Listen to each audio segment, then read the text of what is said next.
This is Tyler O'Neill, a senior editor at The Daily Signal. I'm honored to be joined by Miklós Szánthó, who is the chairman of CPAC Hungary. Exactly. Thank you very much for having me. Yeah, thanks for coming. So I just want to dive into the deep end.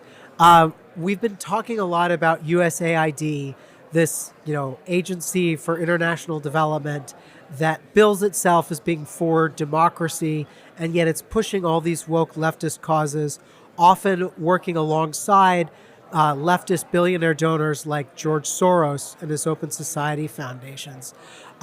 You were telling me that you know of some Open Society or some USAID grants that went to left-wing actors in Hungary. Would you talk a little bit more about that? Yeah, of course. But first, I will give you the big picture why this whole Open Society network and the Brussels deep state and the Democrats are or have been attacking Hungary for more or less for a decade. It's because Hungary is the island of freedom or island of difference in the liberal ocean, progressive ocean of Europe. And to quote Steve Bannon, a few years ago, he said that Prime Minister Orbán, who is the leader of the Hungarian right, was Trump before Trump. He laid down the fundamental motto or slogan of the Hungarian right a few years ago at the CPAC Hungary event. He said, Prime Minister Orbán said that there should be no migration, no gender ideology, right, and no war. And this concept, I think, very much aligns with the Trump administration's policy and politics. And that is the reason why they are attacking us. Because while you do have Donald Trump, thanks to God, back in the Oval Office, yes, in the US. In Europe, there are a few conservative governments or a few conservative parties in power in Europe. But practically, Hungary takes the lead. Hungary is the most strongest nationalist, sovereignist country in Europe. And we are going against the international liberal progressive mainstream. And they hate this. And they're trying to undermine the political, social, economic stability of our country. They are not that successful, but they are pumping money in every and each year, millions, tens of millions of dollars. Part of that is U.S. taxpayers' money. yeah. First of all, we did have USAID. Yes. Thank God we don't right now. What we do know at the moment is that $20 million, at least $20 million were channeled to Hungarian leftist, media organizations, NGOs, think tanks, under projects like human rights, rule of law, democracy, climate change, green jihad. Yeah. While the Open Society foundations are still financing that network in Europe and in Hungary. I give you quite a shocking figure. We did some research at my organization, the Center for Fundamental Rights in Hungary. Yeah. And it turned out that the Open Society Foundation itself spent $1.4 billion in the past decade in the whole European region. So not only in Hungary, but in whole $1.4 billion. And although, thanks to God, USAID is cancelled, but the Open Society Network is still operates. So the fight against the woke machine, the fight against this big geopolitical manipulation machine is not over. Well, because what I've heard, Max Primorak, who used to be a leader at USAID on the first Trump administration, was telling me that what he found while he was trying to get a little bit of a handle on that, was that a lot of these left-wing NGOs are staffed by the same people who used to be in the government back when, under the Iron Curtain, when Hungary was part of the Soviet influence. Yeah. And so you get these people who then go into even sometimes US embassies, but also USAID, and they have this leftist, they keep the ideology. Yeah. Hungary is a small country, and we do have one elite. We do have one establishment. But I'm just joking here. I mentioned this because really the leftist establishment in Hungary and in all the post-Soviet, post-socialist Eastern or Central European countries, the leftist establishment is quite small. I mean, compared to the American Democrats' deep state. Yeah. And that's why what we see that leftists or liberal or progressive leaders, influencers, journalists who already worked 20, 30, 40 years ago, even before the Iron Curtain fell, now they are promoting, democratic values, right, human rights issues, etc. But it's the same people. But it's the same. It's the very same people, the very same content, the very same goal to undermine normality, to undermine common sense, to undermine God, homeland, and family. But now they found new brands, new slogans like mentioned human rights, rule of law, democracy, etc. And the problem is what we do have is this revolving door effect. Because at the European level, the problem we have is that this open society network also finances several pan-European, Europe-wide entities, right, NGOs, human rights groups, and their staff, their researchers, their experts. Now they work for a Soros NGO. Previously, they worked for the European Commission. Before that, they worked for the European Court. Before that, they worked for the European Parliament. Now they are, civil activists. Yeah. But the next year they will go back to the European deep state.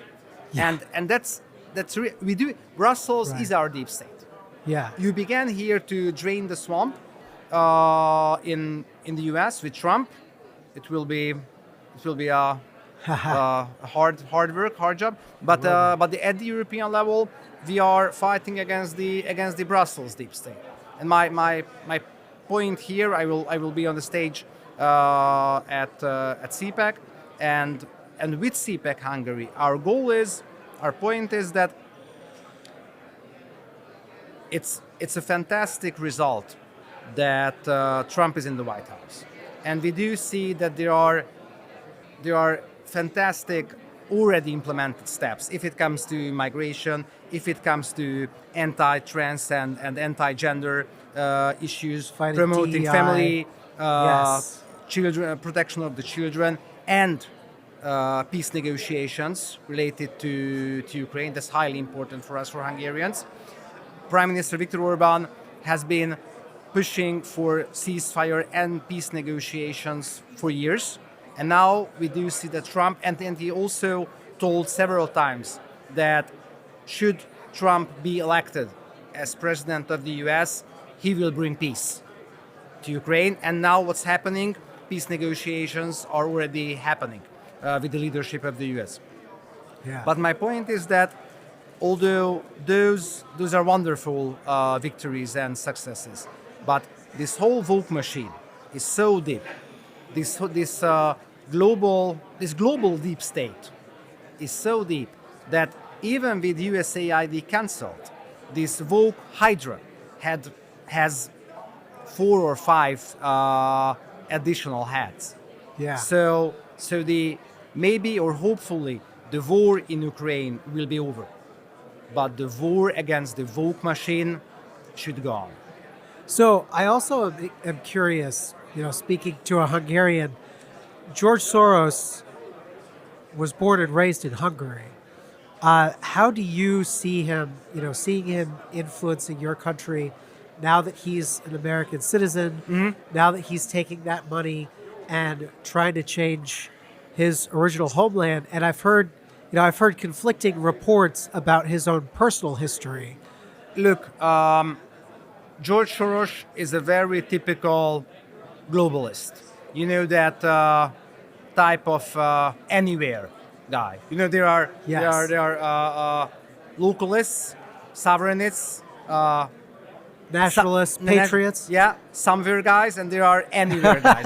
Yes. The globalists, and Soros and his son, who will be his. He's peer, already taking over Yeah. Open Society Foundations. Yes. They are typical anywhere globalist people, and although they speak about those democratic values, Yeah. but what they really mean, is liberal, progressive, democratic values, open borders, gender Right. policies, gender propaganda, targeting Weakening the family. the minors, somehow creating an open society. Right. So that's their goal. I wouldn't say that George Soros would be Hungarian or American. His Ideology. He's a globalist. loyalty. Yes. He's a globalist. And what we do see nowadays at the beginning of the 21st century is that the new division line in politics is not between the left and the right, or progressives versus conservatives, but it's between sovereignists and globalists. I think the election campaign here in the US mirrored this thing. Yeah. It was very obvious that Harris is the globalist, and President Trump, of Is the course, is sovereignist. the sovereignist, is the patriot. But this division line is true for Europe, and in this fight, we do have Soros, we do have the other foundations, the Ford Foundation, the Rockefeller Foundation, the Gates Foundation on the side of the globalists. The Tides Foundation. But we do Yeah. have fantastic leaders on the sovereignist side, like Trump, like Javier Milei, like Prime Minister Orban. Bolsonaro. So our civilization is not lost, but we should combine forces from both sides of the Atlantic. We do have a revival of the patriots on the old continent. You do have your president already back in the White House. But I would say, we won in order to fight again. Yes. And we should combine forces, because if you just deal with the USAID at home, if we just deal with our Brussels deep state, they will survive. So we should combine forces and go against this woke hydra. And how is the conservative movement in Hungary, in Europe? Like, it seems like they're often on the back foot.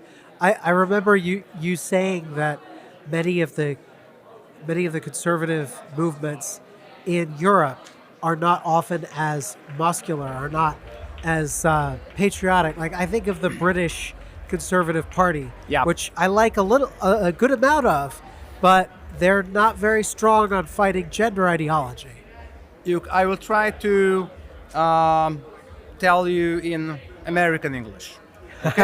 Yes. We do have our own rhinos. Oh, yes. We do have our own rhinos, the center-right parties, who officially label themselves as, for example, Christian Democrats, but they are not anymore Christians. They oppose every and each value of the Judeo-Christian tradition. We have those center-right, sorry for saying this, conservative Yes. parties. While we do have, on the other hand, we do have the right wing. We do have the patriots, real patriots, Prime Minister Viktor Orban, and with his leadership, a new group was formed last year in Europe that's called officially the Patriots, with the membership of real, true, conservative, right-wing parties from Spain, Italy, Poland, France, the Benelux countries, Portugal, etc. And what we do see that there is a shift, mostly because of migration. in Europe. Yeah. The Brussels deep state and most of the governments in Western Europe, they are influenced by this open society ideology, and they not only let illegal migrants into the continent, but they actually support them or force them to come. Yeah. And this causes huge security, healthcare, cultural problems in Europe, and people are really not delighted because their voice is not heard, because the media, the mainstream media, is still dominated heavily or highly by the liberals and the progressives. Yeah. People are getting more and more angry, and with their votes, they began to help those real patriotic, real conservative parties into power, or in order to have a larger representation in parliaments. So there is a tide, there is a revival. We still have a lot to do, but if you do have President Trump in the White House, if you do have Republican allies here in the US, and for example, there will be no more interfering to domestic issues, for example, to the domestic Hungarian issues, like it was under the Biden administration. The American ambassador to Hungary, David Pressman, he already left the country. But he acted for 3 or 4 years, he acted like a leftist politician of the opposition on a daily basis. Yeah. But only with this result, that there will be no direct progressive democratic interference to European, Hungarian domestic issues, we will be able to take the lead. We will be able to take control of Brussels, and I think together with the Trumpist movement, we will be able to make the West great again. Well, thank you so much, Miklós, for joining us. Thank you very much. Best of luck back in the homeland. Thank you very much, and hope to see you at CPAC Hungary late May in Budapest. Let me know. I'd love to. Thank you. Thanks.